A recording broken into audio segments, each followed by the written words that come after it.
Family Farm Guy here for a special look at the FarmCon24 Fendt pack by Giant Software. It's for all platforms, PC, Mac, and console. I'm on PS5 here on the Georgia Farms map for this look at this special release by Giant Software for FarmCon24. As they usually do during FarmCon, they will release last year, I believe it was a John Deere tractor, a couple of them actually. So this time, it's a Fendt pack, which is actually something kind of something new. We haven't really seen something quite like this. We've had similar, but anyways. So this is 51.52 megabytes to download. Slot counts range from 11 and 15 for the tractors. We get two tractors. Here's a tractor, that's what it looks like, and we'll go over every detail, don't you worry. Here's another one that's set up as a sprayer, but we'll show you how that all works. The attachments, 2, 3, and 4 slots, so very lean on the slot count. So for you older console users, you can be assured that this won't eat up all that slot count if you're running up against some limits on your maps. So let's take a look at, let's get our help window on and go into our small vehicles and small tractors. That's where we'll find the two tractors. And as I said, we have two of them. We have the 380 GTA Turbo and the Xelon 524. We'll look at the 380 first. $42,500 to purchase, 95 horsepower, manual transmission, 80 liters of fuel, 24 miles per hour. Pretty lean configuration options here, as you would expect from a Giants mod. They don't always have, or actually they usually have a fairly simple setup this way. This one's quite interesting. If you just look at it in here, we have wheel brands, but you can see the engine is not as obvious as you would expect. It's looking like the engine is underneath the cab somehow. I'm not exactly sure how that all works, and I'm not exactly sure if they don't usually release something that doesn't exist in real life. So this must exist somehow in real life. Since FarmCon, if Fendt is the sponsor of FarmCon24 this year, I do believe, if I'm not incorrect, please correct me if I'm not correct. Anyways, wheel brands, Trelleborg, Michelin, Continental, Midas, Vredestein, Nokian, and Trelleborg. In Trelleborg we have standard wheel weights, wide tires, wides and weights, the kind of very cute rear narrow twin wheel setup. And then narrow tires, which is nice, and then we're back to standard. Michelin, a similar setup, except it has the a different narrow rear twin and narrows and standard. Continental, just wides and weights. Midas, we have somewhat wider and with weights. And then Vredestein, just weights. Nokian communal only, and then back to Trelleborg. So we have a fair selection here. We do have some color options. We have the green, we have the blue, which is very nice, and then an orange if you prefer. Rim colors, red, white, and silver. Moving over to the Xelon 524, 57.5, 147 horsepower, and that's if you noticed with the previous one, that's it for engine options. Manual power shift, 230 liters of fuel, 31 miles per hour. And we have the same wheel brands, although as you can see here, the wheel setup is a little bit different, and the style is obviously a little bit different. Kind of the cab is set more towards the middle. Kind of looks more like the Kloss saddle track in a way. But anyways, Trelleborg, we have wheel weights, wides and weights, rear twins all around, and then standards. So different tire options for this one. This we do have a narrow, all around narrow, and then twins and twins up front. Continental, Is there narrow? No narrows. On the Continental, Midas, just wides, or sorry, just weights. BKT, Verdestein, Nokian, we have communal or wide, so a little different there, and back to Trelleborg. So we can go twins all around. However, this tire configuration is not suitable for well, we'll show you in a minute. So if you're going to run the sprayer tank on the front, at the very least, or at the very most, go with the rear twins if you're looking for twin tires. I'll show you why in a moment. Again, the color options for the cab and the rims. Right, so those are the tractors. Let's just take a look at the tractors, and we'll look at the attachments. We'll show you a couple of things. Interior, we do have a buddy seat here, but it doesn't mention anything about passenger. If it's compatible with the Kubota DLC, I don't know. That's multiplayer. It doesn't say it. It may or may not be. It looks like more of a classic style. I wouldn't say this is new. This looks more, but it doesn't say the year either. So I'm not familiar with Fendt. I don't know what year, but it does look like an older model. However, that's neither here nor there. What I do know is it does drive nicely. Now this is the Xerion. It does have a 3-point link on the front and lights actually on the very front. We have beacons, signals, no reverse lights, it would seem. Right. Turning radius, I noticed, is pretty big. It is. You're going to take a long way around turning around, so it's not going to be turning any sharply. There is no other options. It's not four-wheel steering or anything like that. You can't reverse the cab or anything else like that. Now, if we hop over to the GTA Turbo, here we got a base model. Looks quite weird without anything on the front. It does indeed. Do we have some movement there in the frame? I thought I seen, but no, it doesn't. Now this is only 24 miles per hour, but the gearing seems to work quite well. We're going to pull some pull some implements with this later after I show you all the attachments, and so forth. Lights are well lit. The beacon, signals, yeah, all that stuff. Interior, all the pedals work. Everything seems to be everything that should work seems to work well, as you would expect from a Giants created mod. Rare. I mean, I can count on one finger how many times I've I don't know. I'm sure there have been issues in the past, but I very, very rarely, if ever, I find issues with the Giants mod. I did find something interesting though, so stay tuned. Something you should know about with the sprayer setup. So that is the two tractors. Now there are front end loaders and a sprayer setup. So let's take a look at the loaders first, because those are pretty basic, simple stuff. Front end loaders, you'll find two of them, but they are specific to the vehicle. So the GTA front loader goes with the GTA tractor, and the Xylon front loader goes with the Xylon tractor. $5,900 and $5,700 each. We have a box, a decorative box if you want on this one, and the chassis color green, blue, or orange.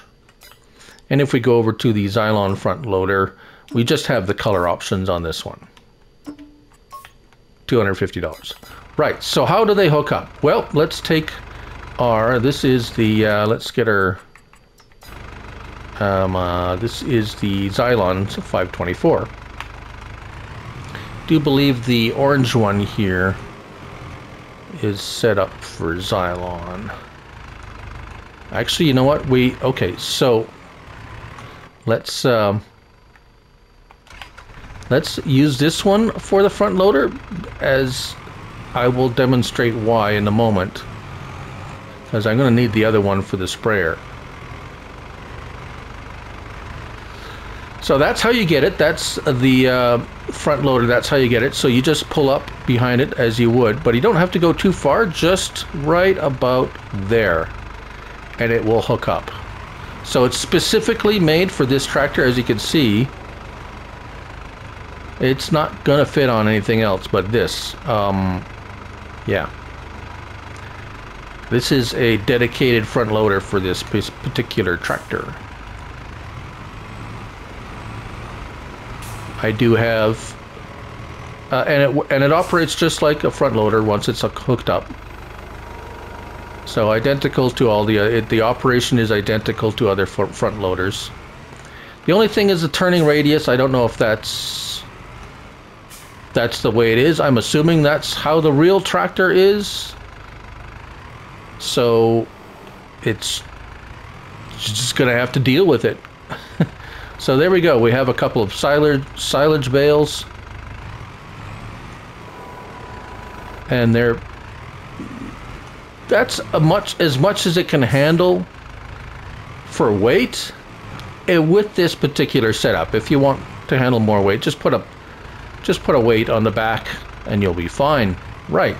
So if we go, we'll just briefly come over here to the GT8 Turbo. We'll hook that one up real quick and show you that, and then we'll move on to the sprayer, because that's probably where everybody's wondering how that works. And I'm gonna have to move this guy out of the way.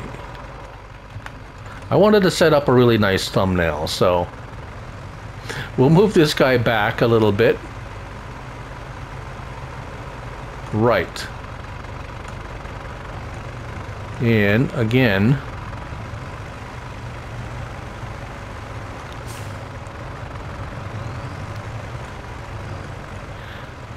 just we'll pull forward like so, and there we go. Fits in just nicely, just like so. And as you noticed, or if you notice, may or may not have noticed, of course the hoses all hook up nicely with the connectors there. I know there's a specific name for that. It escapes me at the moment. And it works just like so. I have the weights on the back wheels. On this one, this is the smaller of the two tractors. There we go. And if we lift those up, two silage bales is a tad heavy for this particular tractor. One is fine. Right. Okay. Moving on to the sprayer setup, we'll go to the smaller tractor first, and we'll unhook everything to show you how it all hooks up. And we'll actually go into sprayers. So where you find the sprayer setup is under sprayers, and it's all you need there. However, there is one I can't even say that. Spridoport. Okay. Spridoport. That is the sprayer. $4,000 for that. It does have a capacity of 200 liters. 750 kilograms. 21 meter working width at 7 miles per hour. Herbicide and liquid fertilizer. So there's the tank in yellow right back there. So it does have its own capacity, which is where I found a quirk, if you want to say.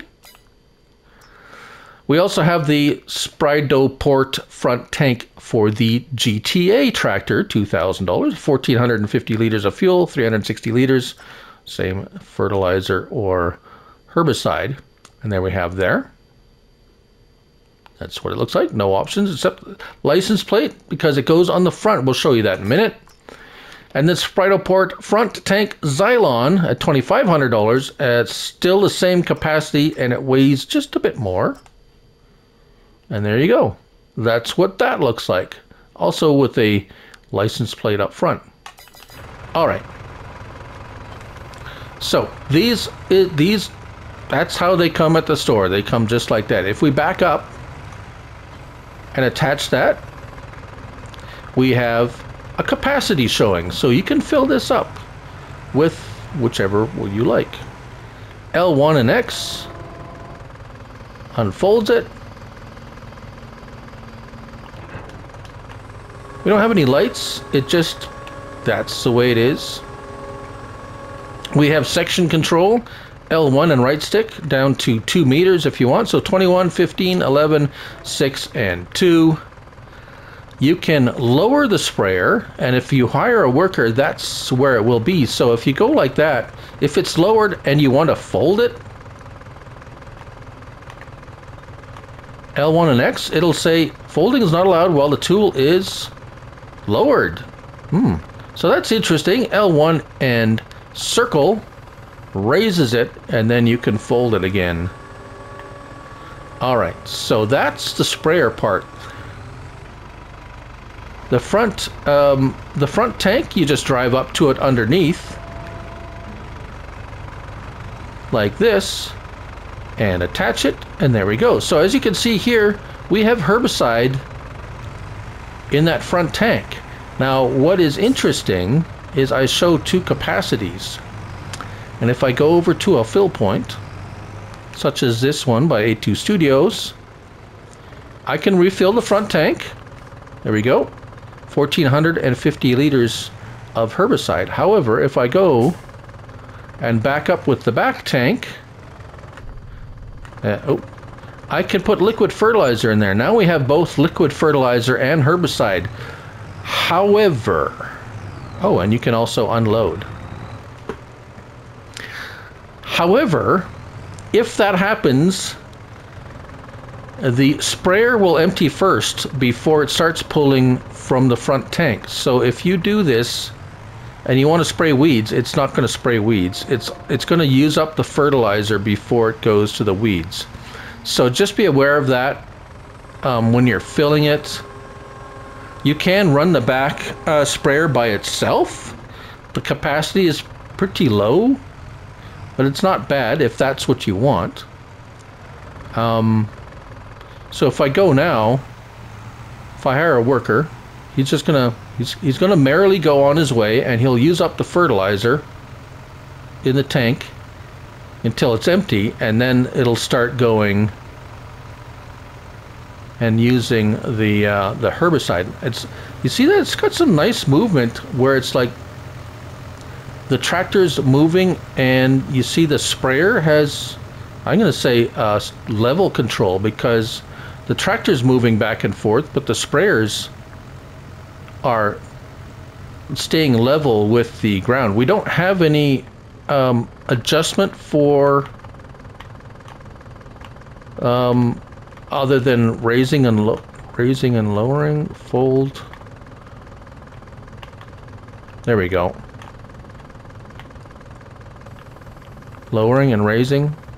If we lower it, let's lower it and hire a worker. Yeah, there he goes. Let's see if that does anything. Yeah, see the tractor moving back and forth, but the sprayer itself is staying level.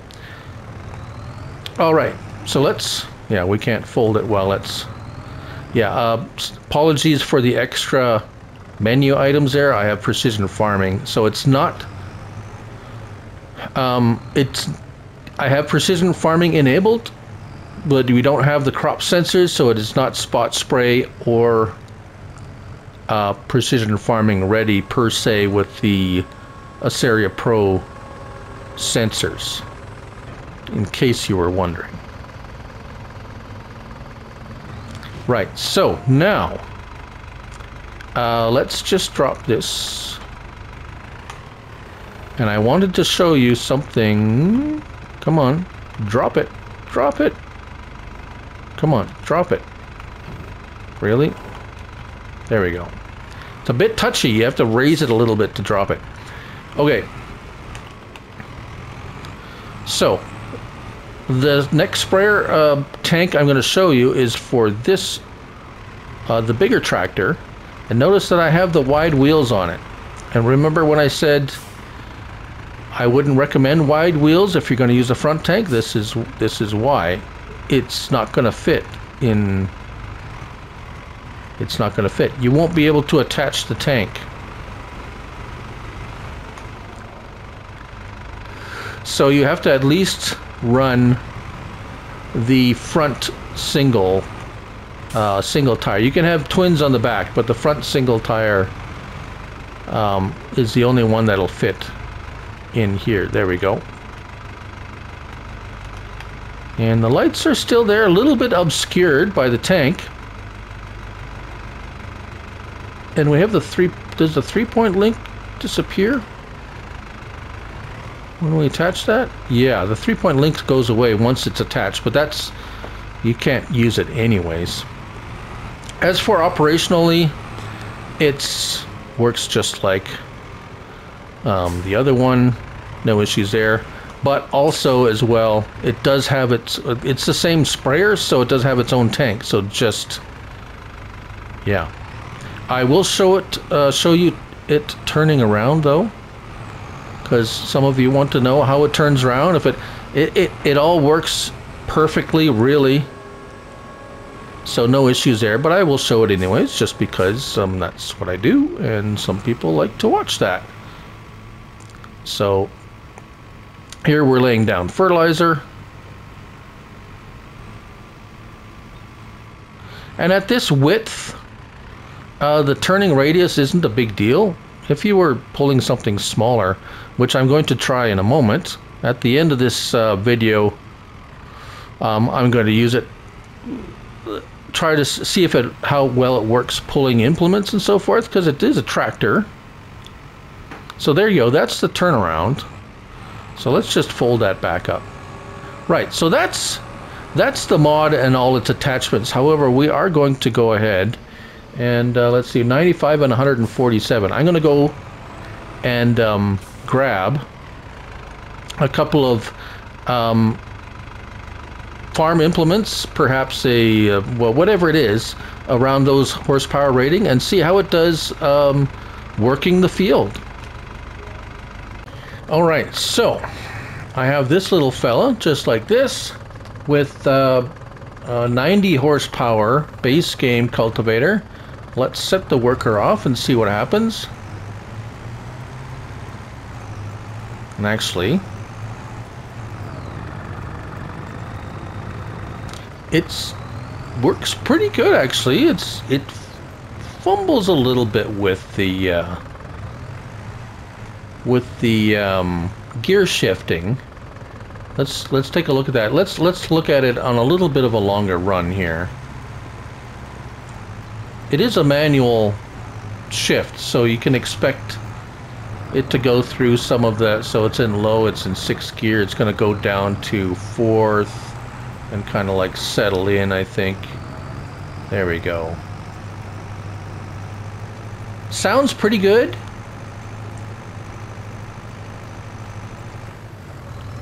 So that works nice. If we come up here, I'll show you it. I'll show you it turning around. Oh, horn. Yeah. Pretty standard there with the horn. Alright. So since I was a little concerned with the turning radius, let's just see what it does turning around, shall we?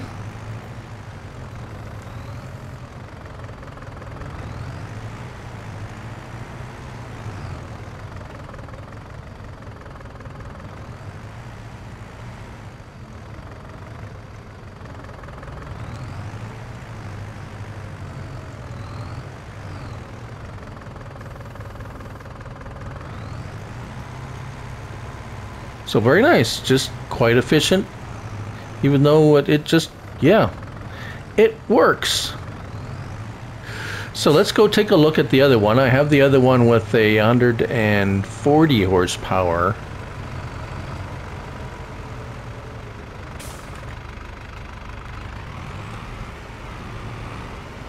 Cultivator on it. And we'll do the same thing with that. Just hire a worker.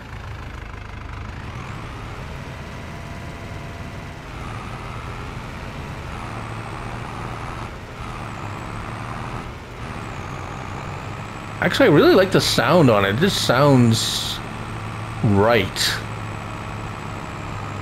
And there it goes, settles right in, and away it goes like that. We'll just take it back over there, and I'll let you watch it turn around, do its turnaround thingy.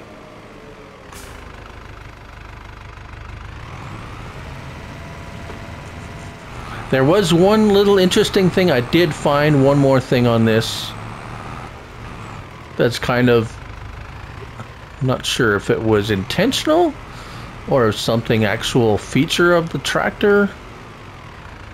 So because the turning radius is so bad, he does kind of a,